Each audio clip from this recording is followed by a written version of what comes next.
Dice: habiendo purificado vuestras almas por la obediencia a la verdad, mediante el Espíritu, para el amor fraternal no fingido, amaos unos a otros entrañablemente, de corazón puro, siendo renacidos no de simiente corruptible, sino de incorruptible, por la palabra de Dios, que vive y permanece para siempre. Porque toda carne es como hierba, y toda la gloria del hombre como flor de la hierba. La hierba se seca y la flor se cae, mas la palabra del Señor permanece para siempre. Y esta es la palabra que por el Evangelio os ha sido anunciada. Hemos ido a través de la carta de Pedro, en las enseñanzas por la tarde, pero esta vez vamos a cambiar en la mañana. En el sermón anterior fuimos a través de los versículos 13 al 21, donde el apóstol Pedro exhorta a los receptores de la carta a vivir conforme a las misericordias que el Señor ha mostrado, estas que les ha dado a ellos. Esta exhortación es a vivir en santidad, apartándose de la vana manera de vivir que había sido heredada de sus padres, ya que ellos provenían de un contexto pagano. Pero a la vez encontramos una exhortación a la santificación. Y ahora el apóstol Pedro hace un segundo nivel de aplicación con respecto a esto. Este llamado apunta a que esa santificación a la que fuimos llamados tendrá una evidencia en nuestras vidas. Comenzando desde el versículo 1 hasta el versículo 12, Pedro habló de la gloria de la salvación. Y ahora está hablando de la respuesta agradecida a esa salvación. En primer lugar, de cómo respondemos a Dios fue su tema en los versículos del 13 al 21. Allí nos llamó a una respuesta adecuada hacia Dios, respondiendo con una profunda gratitud que nos llevaría a tres cosas: esperanza, santidad y honor. Ahora, cuando llegamos al versículo 22, pide una segunda respuesta, una respuesta hacia los demás. Si estamos genuinamente agradecidos de que Cristo nos haya salvado cuando estábamos yendo hacia la muerte, entonces deberíamos tener una respuesta adecuada hacia Dios. Y también deberíamos tener una respuesta adecuada hacia los demás. ¿Y cuál ha de ser entonces la respuesta que tenemos los unos para con los otros? ¿Cómo debemos tratarnos los unos a los otros? Estos que han recibido la salvación, ¿cómo deben tratar a sus hermanos que también han recibido salvación? Bueno, la respuesta viene en esta maravillosa declaración: amaos unos a otros entrañablemente.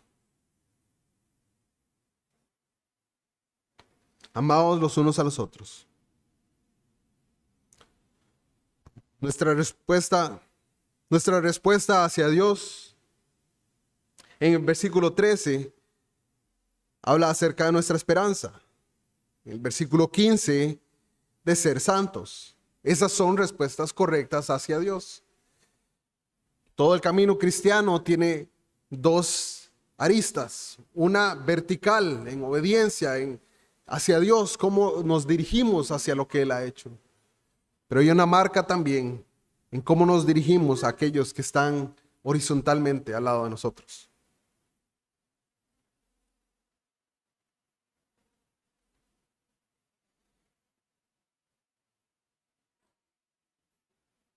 Debemos tener un temor reverente de Dios. Debemos tener un temor reverente de aquel que reina en los cielos.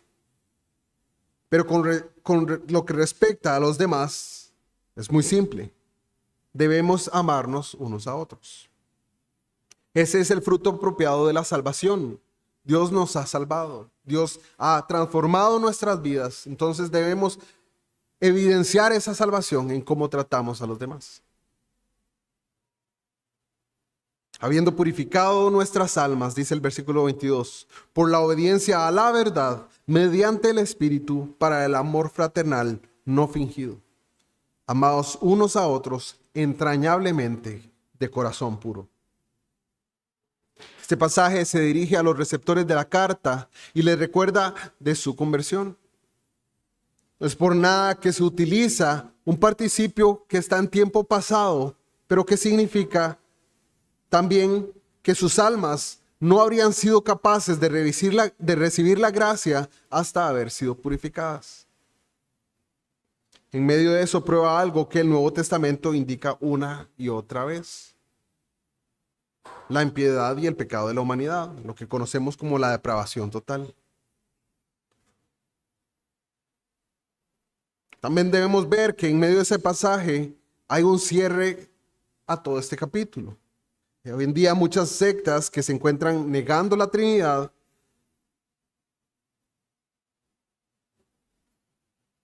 descartan los pasajes más serios con respecto a ella.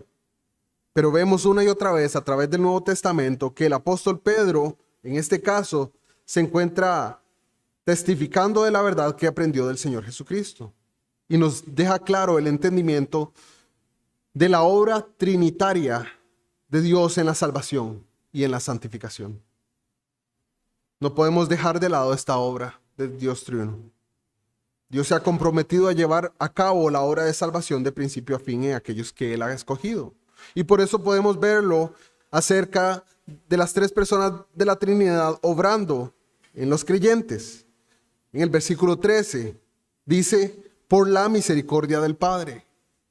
En el versículo 19 de este capítulo 1 nos habla por la sangre de Cristo. Y ahora en el versículo 22 tenemos la operación del Espíritu en medio de los creyentes.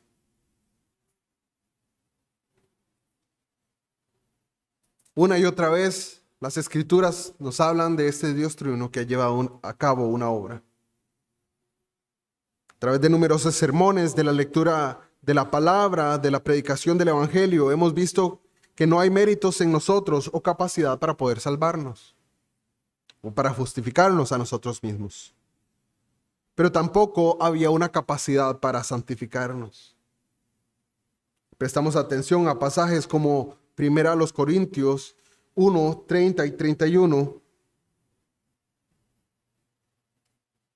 Vamos a ver la obra de Dios completa hecha en los creyentes.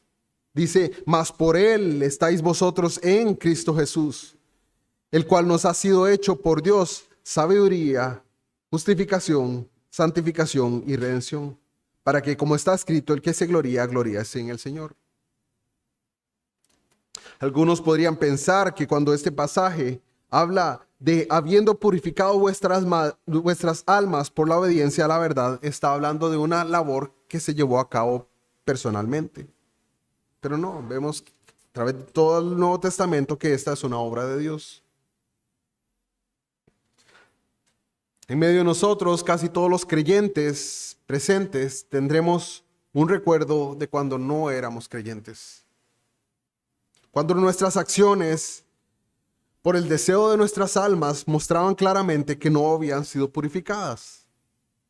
A excepción de casos muy particularmente maravillosos, donde el Señor trajo salvación a muy temprana edad, es fácil recordar de dónde nos sacó el Señor.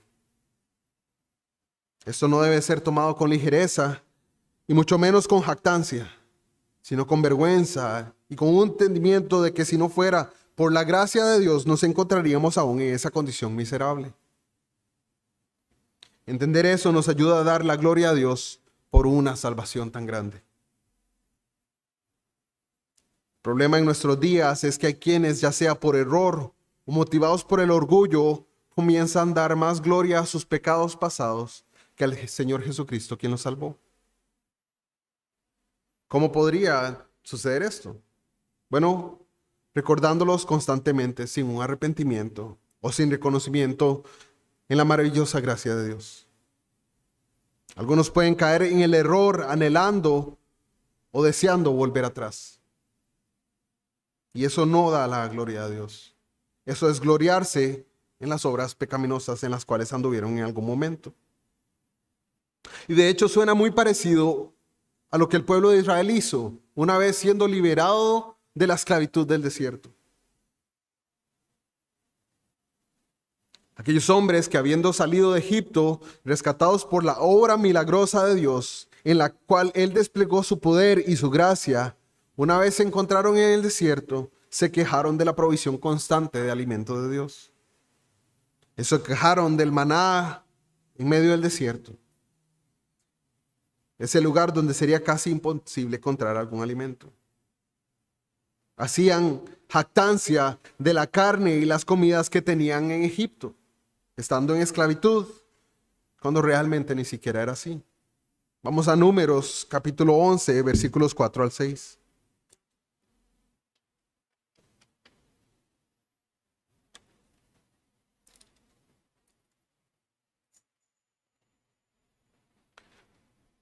Dice: y la gente extranjera que se mezcló con ellos tuvo un vivo deseo, y los hijos de Israel también volvieron a llorar y dijeron: ¿quién nos diera a comer carne? Nos acordamos del pecado que comíamos en Egipto, de balde, de los pepinos, de los melones, los puerros, y las cebollas y los ajos. Y ahora nuestra alma se seca, pues nada sino este maná ven nuestros ojos. Leamos también el versículo 18 al 20. Pero al pueblo dirás: santificaos mañana y comeréis carne, porque habéis llorado en oídos de Jehová, diciendo: ¿quién nos diera a comer carne? Ciertamente mejor nos iba en Egipto. Jehová pues nos dará carne y comeréis, os dará carne y comeréis. No comeréis un día, ni 2 días, ni 5 días, ni 10 días, ni 20 días, sino hasta un mes entero, hasta que se os salga por las narices y la aborrezcáis, por cuanto menospreciasteis a Jehová que está en medio de vosotros, y llorasteis delante de él diciendo: ¿para qué salimos acá de Egipto? Ahora vamos al versículo 31 y 33. Y vino un viento de Jehová y trajo codornices del mar y las dejó sobre el campamento, un día de camino a un lado y un día de camino al otro, alrededor del campamento, casi 2 codos sobre la faz de la tierra. Entonces el pueblo estuvo levantando todo aquel día y toda la noche y todo el día siguiente, y recogieron codornices, y el que menos recogió 10 montones. Y las tendieron para sí a lo largo, alrededor del campamento. Y aún estaba la carne entre los dientes de ellos antes que fuese masticada, cuando la ira de Jehová se encendió en el pueblo. Hirió Jehová al pueblo con una plaga muy grande. Al venir a Cristo y entender de dónde nos ha sacado el Señor, debemos ser muy cuidadosos en lo que nos encontramos deseando. Como podemos aprender en esta ocasión particular en las Escrituras, el Señor le concedió al pueblo de Israel aquello que se encontraba deseando para su perdición. Así es como nuestra alma debe ser revisada una y otra vez con respecto a la verdad, esa que profesamos que hemos creído. Por eso es que desde el versículo 13 en el pasaje de 1 Pedro capítulo 1 entendemos que está tratando con algo más que meras acciones externas. Como los fariseos se enfocaban tanto en guardar apariencias externas, y bien el Señor los llamó sepulcros blanqueados, pintados por fuera y adornados con flores, pero por dentro llenos de gusanos y pudrición. Querido hermano y amigo que te encuentras aquí, tal vez puedes decir: bueno, ya no me encuentro pecando de la forma particular como lo hacía. Bueno, ya no miento, ya no robo, ya no adultero. Pero al llegar al versículo 22 de nuestro pasaje hoy, vemos cómo se nos habla de la purificación de nuestras almas. Entendemos entonces que son más que solo acciones las que necesitan ser corregidas en nuestra vida a la hora de venir a Cristo. Es toda nuestra forma de vivir, nuestra forma de pensar. Sí, lo que hacemos en público, pero también aquello que hacemos y pensamos en secreto. Calvino comenta acerca de este pasaje y dice: solo menciona las almas, aunque también necesitaban ser limpiados de las contaminaciones de la carne, como Pablo manda a los Corintios en 2 Corintios 7:1. Pero como la principal inmundicia está dentro, necesariamente atrae consigo lo que exteriormente. Pedro se contentó con mencionar solo lo primero, Como si hubiera dicho que no solo las acciones exteriores necesitan ser corregidas, sino los mismos corazones deben ser completamente reformados.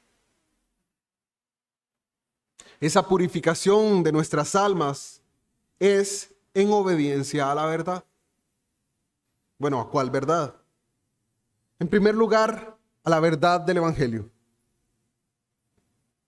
Esto es para salvación al recibir el Evangelio del Señor, al creerlo y abrazarlo. En segundo lugar, a la verdad de la ley de Dios, esta que demuestra su carácter para vivir como Él es, para la santificación. Cuando vemos desde el principio, este Evangelio nos enseña que la pureza exterior va de la mano de la pureza interior. Purificados por la sangre de Cristo, por la palabra de Dios y por su Espíritu. Tal vez tengamos una tendencia a pensar de manera errada en la hipocresía de los fariseos, como mencionamos anteriormente. Tal vez era algo que solo ellos tenían. Cuando leemos los Nuevos Testamentos, sí, esos fariseos terribles. Pero a través de las interacciones del Señor Jesucristo con ellos, los fariseos hacen conocida su hipocresía al guardar apariencias externas.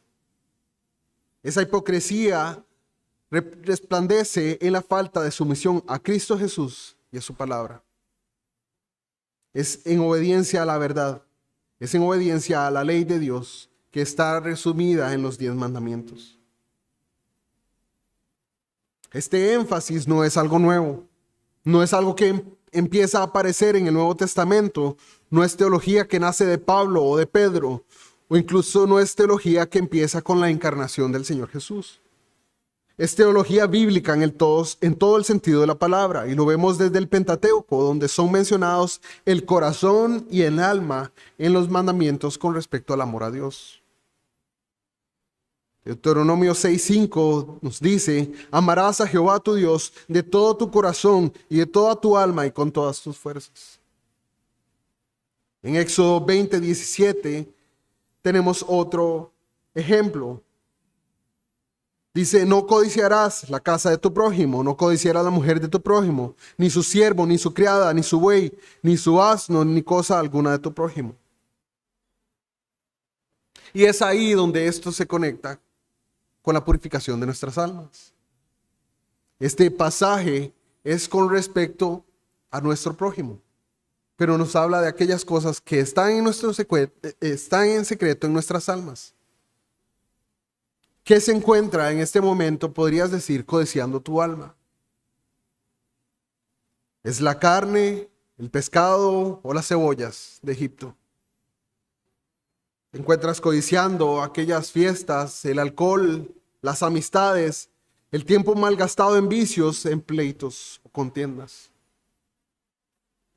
Así es como Dios trata con el ser de donde brotan los malos pensamientos.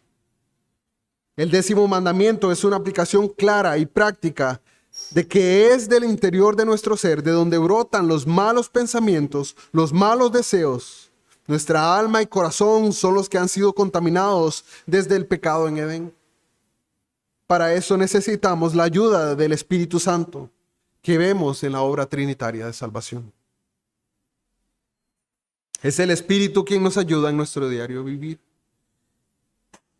en la aplicación de la verdad, de esa palabra viva, de las Sagradas Escrituras, para ponerlo por obra y evidenciarlo en el amor fraternal no fingido. La exhortación que Pedro nos hace no es desconocida. Entendemos esto: amaos los unos a los otros. Este es un mandamiento antiguo, pero Pedro también lo dice en esta carta muchas veces. Así que es mejor que nos preparemos a lo largo de este estudio de esta carta para escucharlo una y otra vez. En el capítulo 2, versículo 17, dice: amad a los hermanos. El capítulo 3, versículo 8 dice: sed todos de un mismo sentir, compasivos, amándoos fraternalmente, misericordiosos, amigables.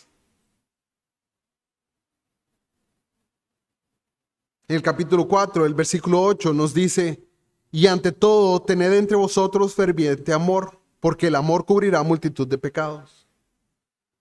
Así que 4 veces en esta epístola nos llama a amarnos los unos a los otros. Como dije, no es un mandato nuevo. No empieza en Pedro.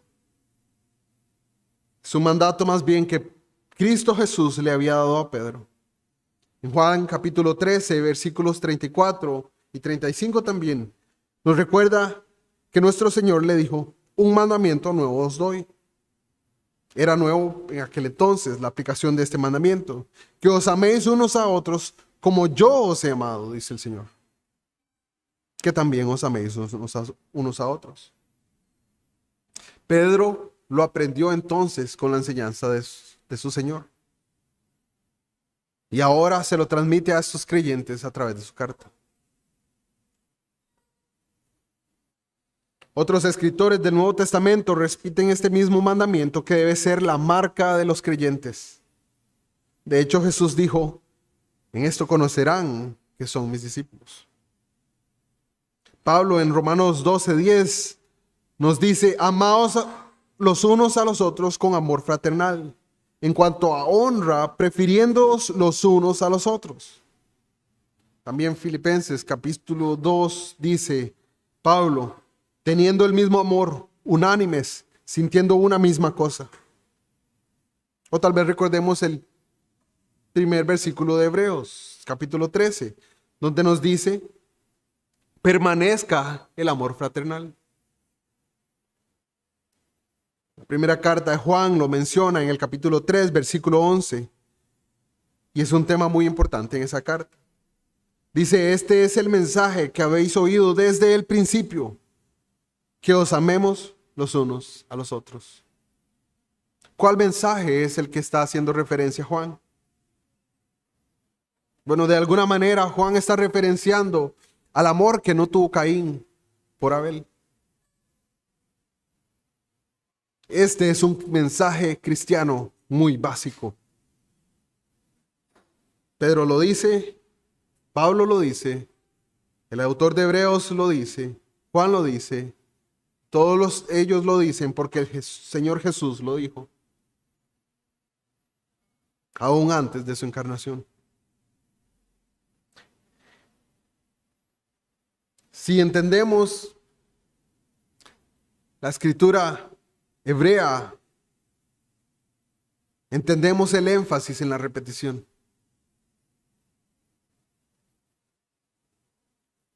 ¿Por qué es necesario que se nos repita este tema tantas veces a través de toda la Biblia? Bueno, porque va de la mano con la santidad, sin la cual nadie verá al Señor. Esta santidad que el Señor da arde en devoción a Dios y en amor a la familia de Dios.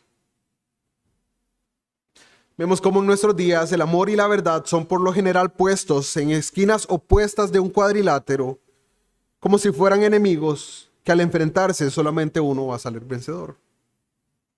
Pero si prestamos atención al Espíritu Santo hablándonos por la carta de Pedro, Él se encuentra presentándolos juntos, básicamente inseparables.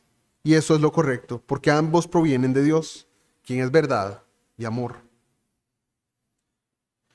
Pedro requiere aquí amor por los hermanos cristianos como una gran evidencia de la verdadera santidad. No se conforma con la tolerancia, con solo aceptación. Bueno, es que yo lo acepto, sí, es mi hermano. Allá. Y mucho menos con esa distancia formalizada que se crea muchas veces.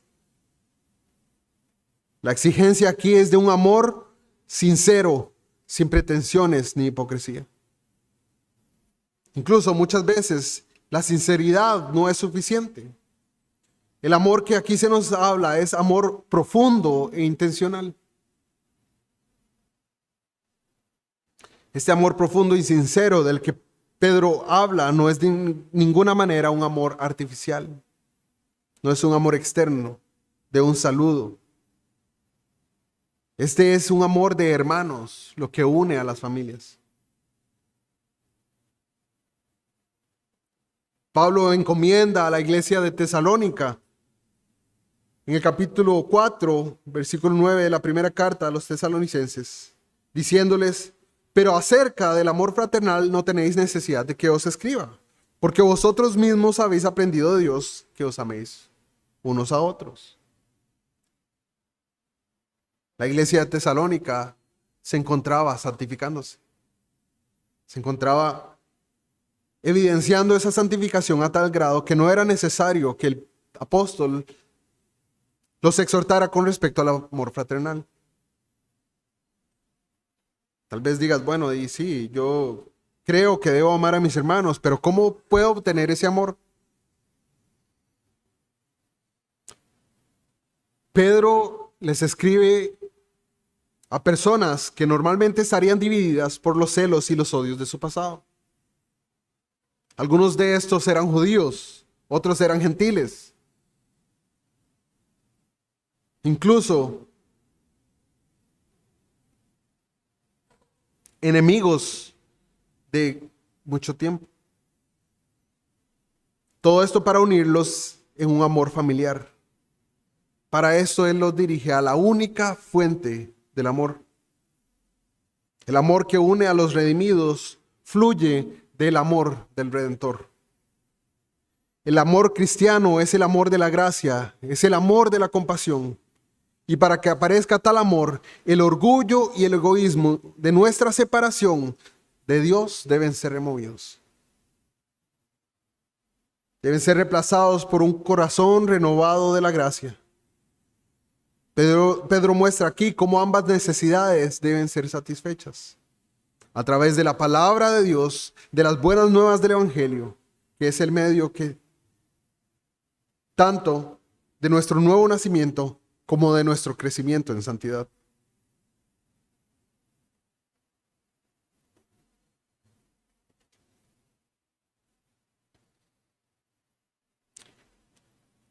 Porque el amor de Dios es la fuente de nuestro amor. El mensaje de su amor es lo que enciende el amor nuestro por los hermanos.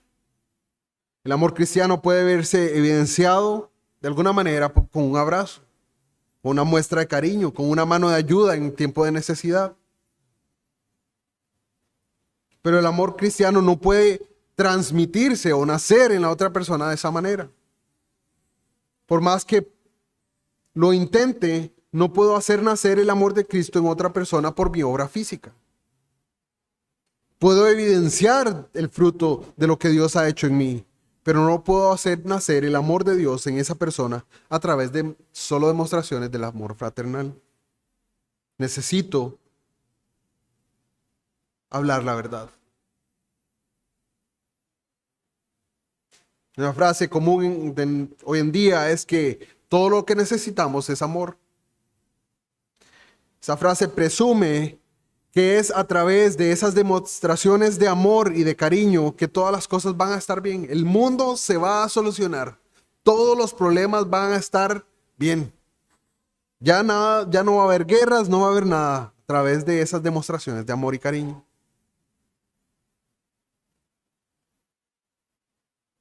Esa utopía encuentra su fuente en el paganismo.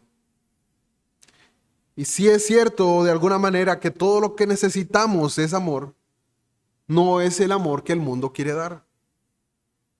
Lo que sí necesitamos es el amor de Dios. Y es el amor de Dios el que transforma vidas. Y es ese amor el que permite las relaciones correctas de hermanos. El amor cristiano en los corazones de los creyentes nace como nacen los cristianos, a través de la verdad del Evangelio.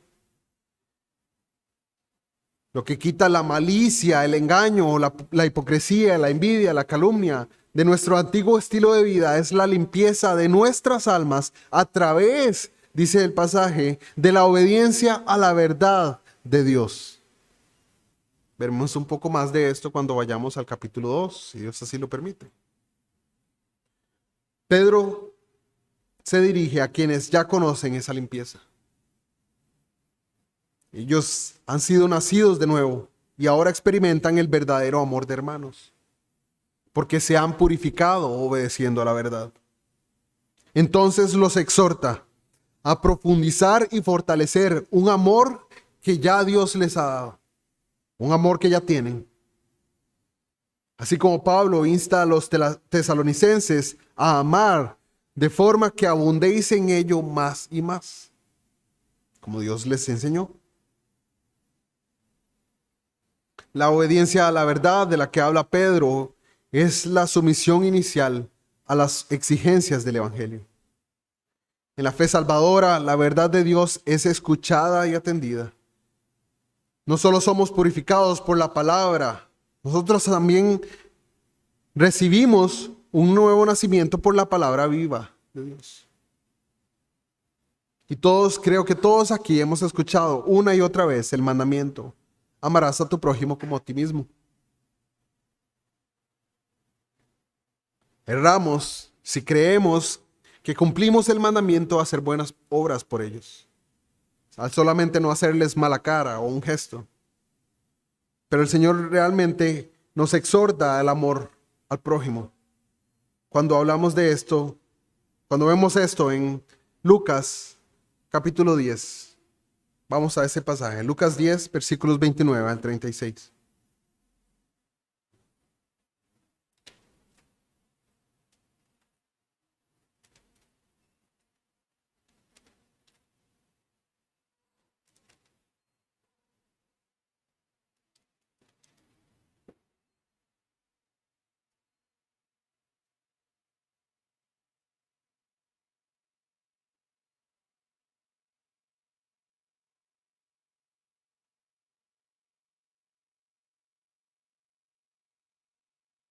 En la segunda parte del 29 dice: ¿y quién es mi prójimo? Respondiendo Jesús dijo: un hombre descendía de Jerusalén a Jericó y cayó en manos de ladrones, los cuales le despojaron e hiriéndole se fueron, dejándole medio muerto. Aconteció que descendiendo un sacerdote por aquel camino y viéndole pasó de largo. Asimismo un levita, llegando cerca de aquel lugar y viéndole pasó de largo. Pero un samaritano que iba de camino vino cerca de él y viéndole fue movido a misericordia. Y acercándose vendó sus heridas y echándoles aceite y vino y poniendo en su cabalgadura, lo llevó al mesón y cuidó de él. Otro día al partir sacó 2 denarios y los dio al mesonero y dijo: cuídamele, y todo lo que gastes de más yo te lo pagaré cuando regrese. ¿Quién pues de estos 3 te parece que fue el prójimo del que cayó en manos de los ladrones? Él dijo: el que usó de misericordia con él. Entonces Jesús le dijo: ve, haz tú lo mismo. Los judíos y samaritanos eran enemigos, se aborrecían. Si a un judío le tocaba ir al otro lado de Samaria, preferían dar una vuelta que tomaría un par de días más de camino, con tal de no pasar por Samaria y encontrarse a samaritanos. Si entendemos esta parábola, podemos comprender un poco más de la dimensión del amor que Dios pide, con el cual debemos amarnos los unos a los otros. Al Señor no le importa si te cae mal, si te vio o no, si en algún momento nos volvió la cara. El mandato del Señor es: ama a tu prójimo.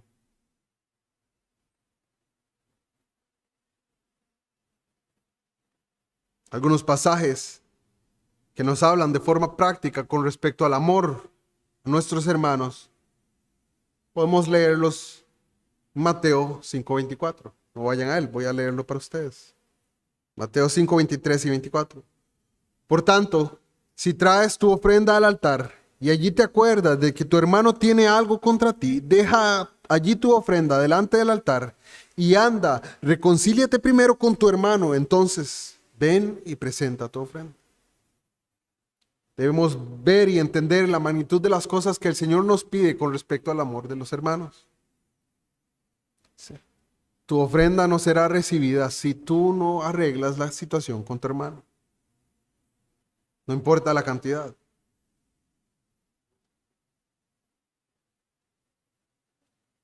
Mateo 18:15 al 22. Por tanto, si tu hermano peca contra ti, ve y repréndele, estando tú y él solos. Si te oyere, has ganado a tu hermano, mas si no te oyere, toma aún contigo a uno o dos, para que en boca de 2 o 3 testigos conste toda palabra. Si no los oyere a ellos, dilo a la iglesia, y si no oyere a la iglesia, tenle por gentil y publicano. De cierto os digo que todo lo que atéis en la tierra será atado en el cielo, y todo lo que desatéis en la tierra será desatado en el cielo. Otra vez os digo que si 2 de vosotros se pusieren de acuerdo en la tierra acerca de cualquier cosa que pidieren, les será hecho por mi Padre que está en los cielos. Porque donde están 2 o 3 congregados en mi nombre, allí estoy yo en medio de ellos. Esta es una aplicación muy práctica la que el Señor nos da aquí con respecto a la convivencia en una iglesia, una congregación. Ciertamente otras cosas podemos tomar de este pasaje como la membresía a la iglesia, pero está hablando de que si tu hermano peca contra ti, en amor, ve y háblale acerca de eso. Ve, dirígete a tu hermano y arregla tu situación primeramente con él, antes de los otros pasos. Muchas veces deseamos evitar la confrontación y como costarricenses, como ticos, nos pasa mucho. Pero el Señor nos manda a confrontarlo.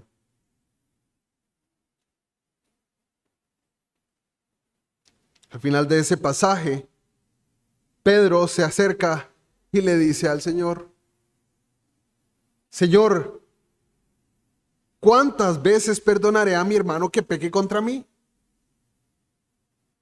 ¿Hasta 7? Jesús le dijo: no te digo hasta 7, sino aún hasta 70 veces 7. De alguna manera el Señor estaba corrigiendo el error de Pedro antes de que lo llegara a cometer. Es cierto que nosotros podemos cansarnos de que nuestros hermanos pequen contra nosotros. Podemos sentirnos agobiados porque el pecado del hermano está afectando mi vida. Y podemos cansarnos.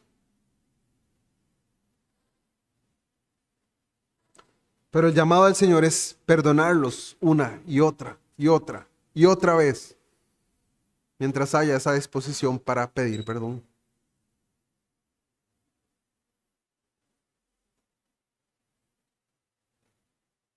Es más, el Señor lo eleva aún más y podemos leerlo en Lucas 11, versículos del 1 al 4.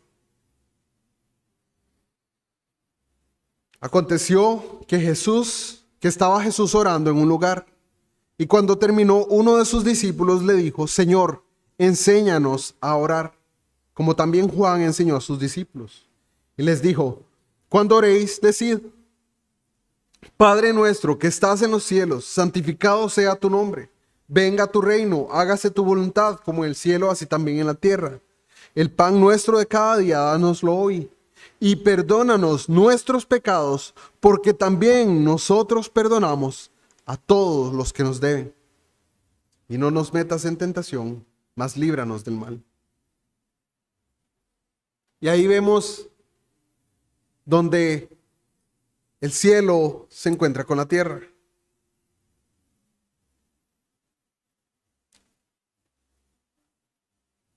Cuando el Señor Jesús manda a sus discípulos a orar y les enseña cómo hacerlos,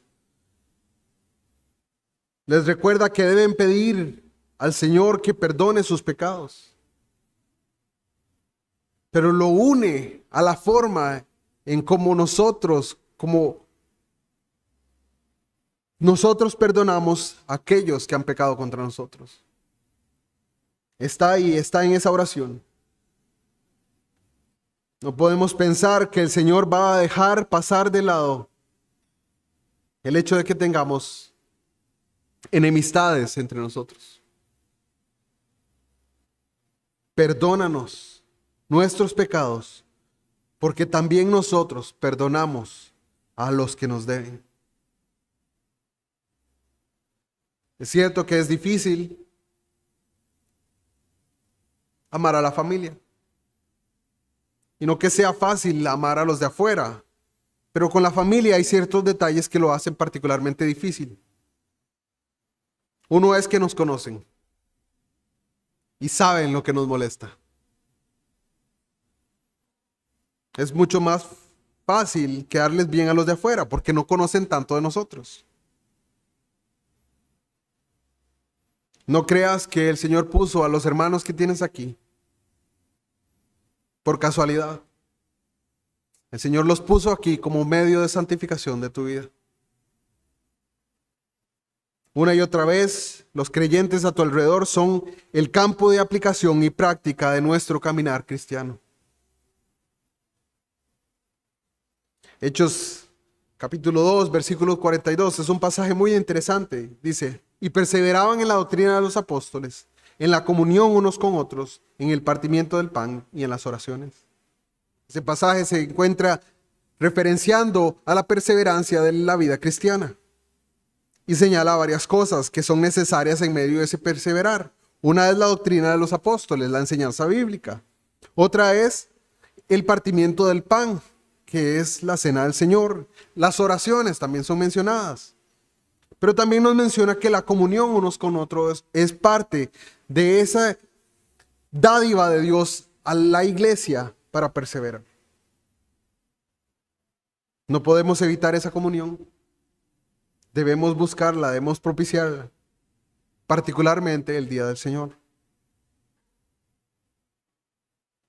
Estas son conocidas como los medios ordinarios de gracia, y como ese nombre lo dice, son consideradas como herramientas ordinarias, no extraordinarias, sino simples, sencillas y naturales, por medio de las cuales Dios hace una obra extraordinaria en la vida de los creyentes. Muchos buscan obras maravillosas que den ejemplo de cuán santos somos o de cuán piadosos andamos, como si eso afirmara que Dios está de nuestro lado.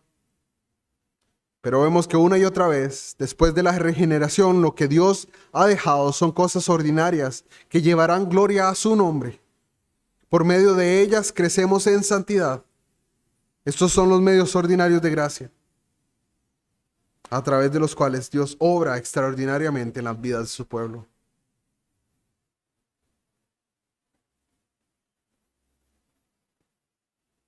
En 1 Corintios tenemos un pasaje que da un ejemplo de los más claros con respecto al amor de los hermanos. Lo diré en modo de historia. Digamos que en el siglo I, en una iglesia, habían dos hermanos. Uno muy maduro, avanzado en la fe, y otro un creyente nuevo. Ambos se dirigen a la casa de uno creyente a hacerle una visita. Era el siglo I y lo que acostumbraba a darse en estas invitaciones era carne ofrecida a los ídolos. El hombre maduro, el creyente avanzado en el conocimiento de la gracia, dice, un ídolo nada es. No importa, puedo comer lo que sea. Un ídolo no es nada, yo doy gracias y mi comida es bendecida. Pero el creyente nuevo acaba de salir del paganismo y sabe que esa comida fue ofrecida al ídolo. Y su conciencia se ve lastimada.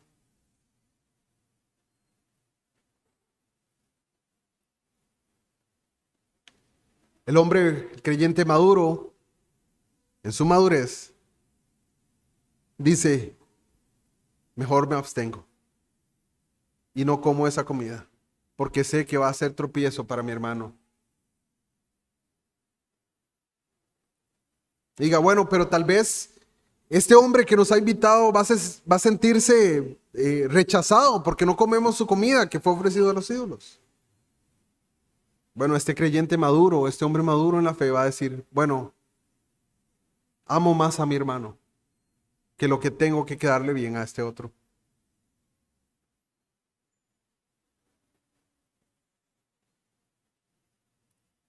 Si él llegara a aceptar esa comida, si el creyente maduro llegara a aceptar esa comida, el incrédulo diría, mejor soy un incrédulo, porque no hay amor entre ellos. Este prefiere dejar al otro caer en su conciencia que molestarme a mí.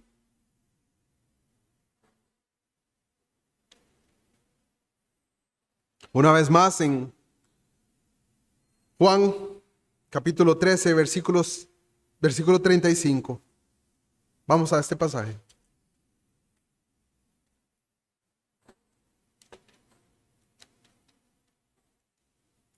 Juan 13, 35.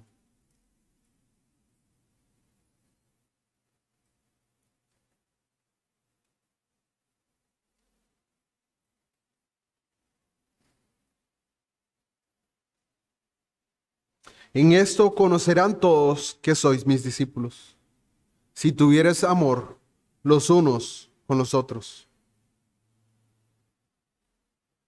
Muchas veces queremos demostrarle al mundo como iglesia que el Señor está en medio de nosotros. El Señor nos aclara y nos dice una y otra vez que la evidencia de la presencia del Señor Jesús en medio de nosotros es el amor los unos por los otros.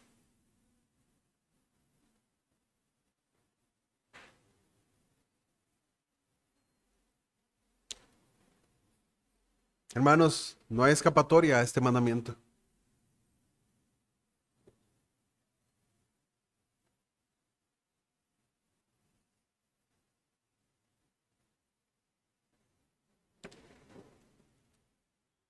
Ama a tu hermano.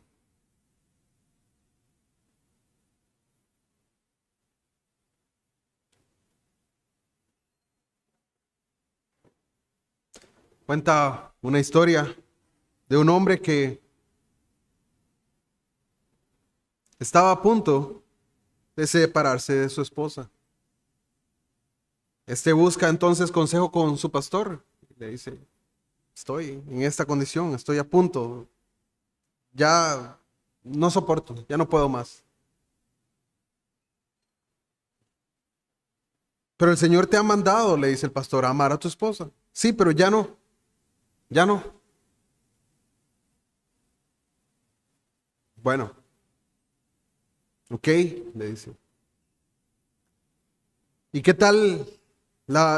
Es tanto lo que la rechazas que preferirías que se mude a la par. Sí, que se mueva, que se viva a la par, no importa, pero que ya no viva conmigo.